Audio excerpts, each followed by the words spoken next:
আসসালামু আলাইকুম রহমতুল্লাহ। আমি রুবিনা আক্তার বলছি। আমার বাড়ি 15 নং ওয়ার্ড, মোহাম্মদ আলীর বাড়ি। আব্দুল মালেক, আমি যার সাথে কথা কইছি হে আব্দুল মালেক আমার বিয়ে করতে চাইছে। আমার শহীদুল্লাহ বউ, আমার স্বামী মরে গেছে। 4 মাস না হইতে এতে আমার বিয়ে করব কই, আমি তারে কোনো সময় কোনো ইয়ে করি না। আজ কয় তুমি একলা থাও কেন, কাইলিয়াও কয় এগিনি কাই কোনোদিনও তারে হাতটা দিন কিছু কই না।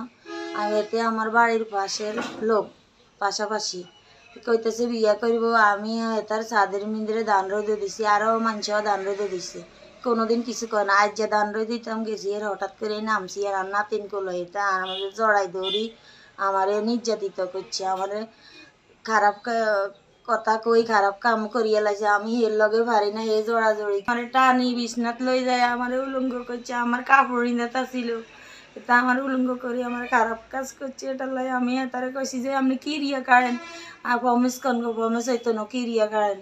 এতে কো আমার নাম আব্দুল মালেক, আমি তোমারে বিয়া করি, আমিও অসহায় তুমিও অসহায়, আমি তোমার উপর হাত ধরতাম না।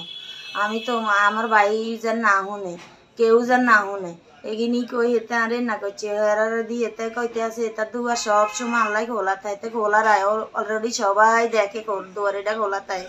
আমি যাই না, আমি কোকা খোলাই না, আরবি হড়াই খাই। এখন সবাই কইতে আছে এটার বিয়ে আব্দুল মালেকের বউ বা আব্দুল মালেকের বিয়ে করেন না। আমি কোকা হলাই হড়াই এই হলাই গুণ হড়াই এখন খাইতে মারি না লোকের সর্বে অনেক কাছে আবেদন করি। আর এটা বালা যেটা বিচার এটা আবার করে দেন, নইলে আমার মরণ ছাড়া আর কোনো হত নাই। আমার অজ্ঞা ছেলে বিদেশে উঠাইছি, আমার ছেলে গাইতো আর না, আমার টাকা পয়সা দেয় নাই, অনলাইনের কাছে পয়সা চাই, কোন রকম হড়াই আই খাই। স্যার আর যদি দয়া না করেন আর মরণ ছাড়া আর কোনো উপায় থাকতো না। আমার ঘরও কেউ নাই, আমি একা, আমার শ্বশুর শাশুড়িও কেউ না, আমার স্বামী মারা গেছে, আমি অসহায়, মা বাবা নাই। আপনারা যদি আরে না চান আর আল্লাহ ছাড়া আর কেউ নাই, আমি মরণ ছাড়া আর কোনো আমার উপায় নাই। মঞ্জিবেল আল্লাহ প্রশাসনের আনতে চাইলে আমি বিচারাই আমার এতদিনও কিন্তু যাইম করে যাই না। এখন মানছি আরো সরম দেয়, ছাদের উপর উঠি আমার কামের বাড়ি ওরা না, আমার চাল চালা সবাই আমার।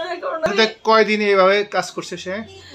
এইভাবে 2-3 দিন আমার কাছে আইসে, অন্য কইতাছে যাইতাম বলে আই যাই না, না যাই কত মেয়ে টঙ্গি যাইবা। আচ্ছা, এই আব্দুল মালিক কি করে? আব্দুল মালিক বিদেশে ছিলেন, বাড়িতে কাজ কাম। তার বউ বাচ্চা আছে? না, তার বউ বাচ্চা কিছু নাই, হের বউ চলে গেছে কিছুদিন, একটা মেয়ে আনি নির্যাতিত করছে। তার কাজে এইটা যে মানুষের মহিলাদের সাথে শারীরিক ভাবে সম্পর্ক করে আবার বিয়ে করে না। মহিলাকে 2-3 জনের কাছে এতে ধরা খাইছে, সাংবাদিক এতারে এগিনি লইয়া করছে, ইয়ার আর এতে কইতাছে আর সামনে দিয়ে এগিন করতো না, আই যাইতাম আই যাই না, আর কাল ঘুরিয়ে করার দিন যাইতাম।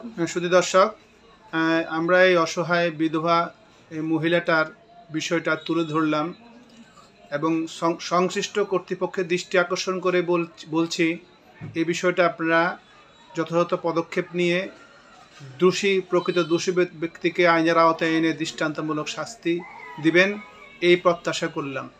ধন্যবাদ। ভিডিওটা বেশি বেশি শেয়ার করে দিবেন দর্শক, এবং সকলের দৃষ্টিতে আনবেন যেন এই মহিলাটা সঠিক ন্যায্য বিচারটা পায়।